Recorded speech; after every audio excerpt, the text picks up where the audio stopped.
All right. We made this video for the Montreal Canadiens. For me, it was like 20 minutes ago. For you, it was published 2 hours ago because I do make videos the day before I upload them.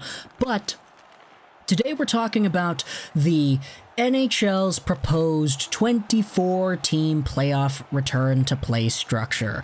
And we've made the past 2 videos on the channel about this same topic. So if you're not familiar with it, hear me out. The NHL could be coming back sooner rather than later, and it looks like a 24-team playoff return to play structure is going to be in place.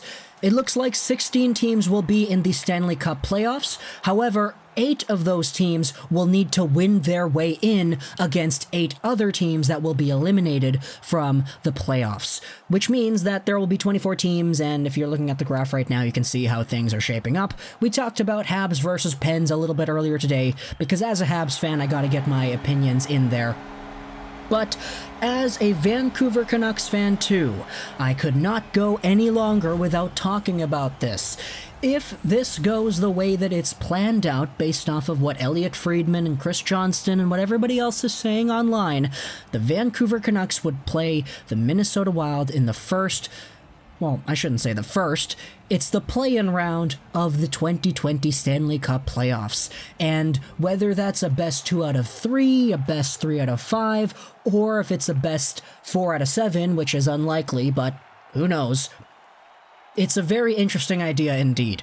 Now, this honestly kind of goes way back, way back, because the Canucks and the Wild have only met once in the playoffs before. That was in 2003, where the Canucks were second in the Northwest Division and were looking to become really good in the playoffs.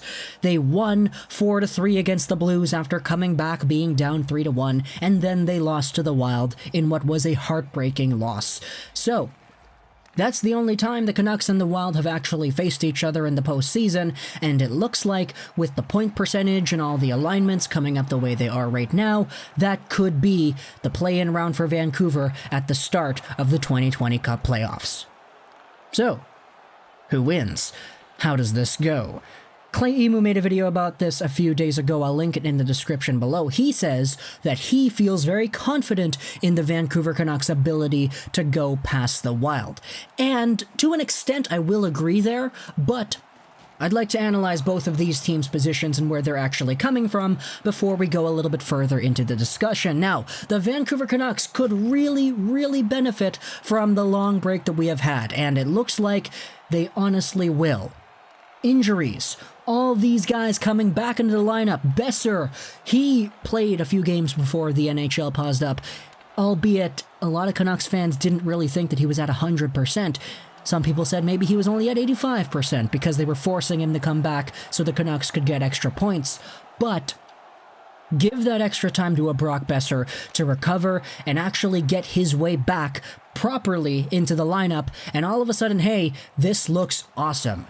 Give Michael Ferland the extended time off to help recuperate his body and put the playoffs in a position where hitting and scrums and fights aren't going to be as tolerated as they were in the past. That could be very helpful. It gives the Vancouver Canucks the utmost time to really allow their players to recuperate and actually establish a lineup that looks really good. Josh Levo, not too sure about what's going to happen with him, but for Boeser and for Ferland potentially, it's looking pretty good. The top 6 of Miller, Pettersson, and Toffoli with Pearson, Horvat, and Boeser sounds amazing. Add to that a third line of Roussel, Gaudette, and Virtanen, and a fourth line of who cares. Things could look really strong. Now, on the Wild point of view, you traded away Jason Zucker, who a lot of people would say wasn't really all too great. I'm honestly of the opposing opinion that he's a very solid and good NHL player, but it's actually kind of weird because after the Wild made the Zucker trade, they actually got better. After trading away Zucker, the Minnesota Wild went 9-4-1, and Kevin Fiala, of all people, showed himself off as an absolute dynamite star. Let's go over to his game log and take a look at what he was able to do before the NHL season paused up. And the guy got 14 points in his last 8 games, and if you take a look at this little span at the beginning of February, he had a 5-game point streak of 2 or more points each game. Kevin Fiala was one of the hottest players in the league before the league paused up. And if that Kevin Fiala comes to play against Vancouver, then boy, this guy could be a real game changer. Now, the way I'm talking about him makes it seem like the Canucks don't have anybody to bounce back and answer in the same way, and obviously I'd be lying if I said that that wasn't true, but at the same time, if momentum is able to carry itself forward, then the Vancouver Canucks honestly might have a little bit of trouble here in this series. Minnesota is noted as one of the most boring teams in the NHL to play against because of the way they play their defensive style. And if the Vancouver Canucks get a little bit too caught up in that, they could honestly find themselves outplaying themselves as this series goes on. When the Canucks played the Wild this season, they were 1-1-1, so it's certainly not something that I can take a look at and say, yeah, you know, Vancouver's absolutely got this in the bag and it's going to be easy for them. In some form, they're going to have to acquiesce to the Minnesota Wild playing style, because if they try to charge things a little bit too heavy, then the Wild are going to take advantage of that. So, honestly, it could be a little bit tough, but again, with that top 6 that the Canucks have, and Quinn Hughes, a fully rested Quinn Hughes, mind you, with Chris Tanev on the back end, ooh, man, that's honestly sounding really nice. And if Jacob Markstrom can come over here with a full 2 months worth of rest, let's just say, and actually get back to form as the Vezina caliber Jacob Markstrom that we know he can be, then, we honestly have a chance here. In the end, though, even though both of these teams have some really good dynamic offensive firepower, the Vancouver Canucks with Miller, who is a point per game, Pettersson, who is Pettersson, and Tyler Toffoli, who is a point per game with Vancouver, as well as the Boesers and the Boes, etc. The Wild also have some good firepower too. Kevin Fiala, we talked about it, he was really good. Ryan Suter, as a guy who is mostly noted as a defensive defenseman, has 48 points in 69 games this season. And Eric Staal is a year or two removed from getting 40 goals. So there certainly is potential here for high scoring, high offensive capabilities from both of these teams, but even though it does exist, I really wouldn't be surprised if we average, let's say, 3 or 4 goals a game in a series with the Canucks and the Wild.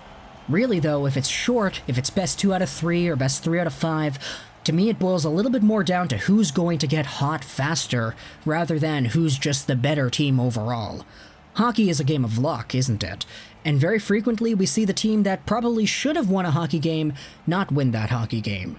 So if either Jacob Markstrom can get really hot or Elias Pettersson finds a scoring touch and gets like a point per game in the first round, or the play-in round I should say, then the Canucks do have a legitimate chance at going up and defeating the Minnesota Wild. It's just, I'm kind of fearful of that playstyle, man. The Wild play a very conservative game, and a lot of people are already labeling this series as one that could be very boring if the Canucks and the Wild do meet. So it's going to boil down to how Travis Green is able to coach the Canucks properly. If Quinn Hughes can be Quinn Hughes, which we haven't had anything in Quinn Hughes' entire career so far that indicates that he's capable of having off nights. But if he can play his game, if the Canucks top 6 can play its game, if Toffoli and Boeser can be the best versions of themselves, then the Canucks have a really good chance here. But all it takes is for Devan Dubnyk to be really good. All it takes is for Ryan Suter to step up in the ways that we know he can. All it takes is Kevin Fiala coming in here and stealing a few games here for the Wild to take things over instead. Heck, Devan Dubnyk doesn't even need to be that great. Alex Stalock was a better statistical goalie than Devan Dubnyk was this past season. Although I will say, he is only 6 feet tall, so if the Canucks can get their snipers out there who can go out there against a shorter goalie, then maybe there's a little bit of a chance. But I digress. Do the Vancouver Canucks have the potential of beating the Wild in a short series? Absolutely. But will I say it's guaranteed? No, I wouldn't really say that. What do you think, though? Comment down in the comment section below what your thoughts are on this playoff matchup. I hope you enjoyed this video. Check out Clay Emu's video on this same topic. I'll leave a link down in the description. Social Natural 99.